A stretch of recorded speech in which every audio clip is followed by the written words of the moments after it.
უხვინალეგის გამო მასშტაბური მეწყერი ჩამოწვა წყნეთი ბეთანიის გზაზე. სამადლოს მთის ფერდობი თითქმის სრულად ჩამოიშალა. ბეთანიისკენ მიმავალი გზის 700 მეტრიანი მონაკვეთი განადგურდა.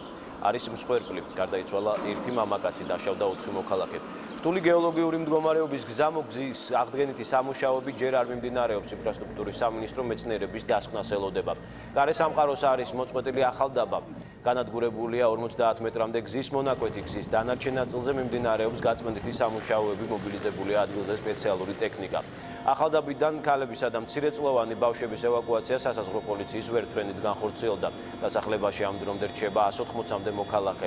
მათ მიეწოდებათ ელექტროენერგია და ბუნებრივი აირი. წყალი და საკვები კი ახალდაბის მკვიდრებს მაშველებმა ვერტმფრენით მიაწოდეს. მადლობ ჩინაგან საქმეთა სამინისტროს რომ ჩამოგვიყვანა. მთელი ღამეა ვცდილობდით გადმოსვლას, მაგრამ არ იყო გზა ჩაკეტილია თუ წაღებული არ ვიცი და ჩამოგვიყვანა თბილისში და ჯანმრთელად და მშვიდობით კი ვარ. ადგილზე გავეცანი მოსახლეობაში არსებულ პრობლემებს. რამოდენიმე ათეული ადამიანი გადმოყვანილი იქნა სასაზღვრო პოლიციის ვერტმფრენით.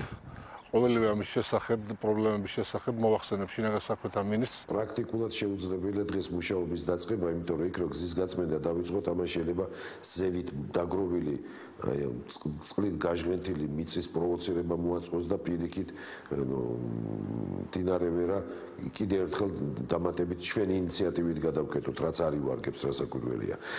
უბრალოდ ვერტმფრენით ეხლა მოხდება კიდევ ერთხელ დათვალიერება, რომ არ მოხდეს ის, რაც უხელ მოხდა, როცა აი ამ ზვავმა ჩამონაშალმა გადაკეტა მდინარე ვერა, იქ მოხდა ძალიან დიდი რაოდენობით წყლის დაგროვება და მერე გადახეთქა მდინარემ და აი ეს უზარმაზარი მასა მოაწყდა ზუსტად თბილისს და ამიტომ მოხდა იქ უბედური შემთხვევებიც და ეს ახალი გზის დანგრევის ძირითადი საფუძველიც, როგორც ხვდებით, ეგ არის.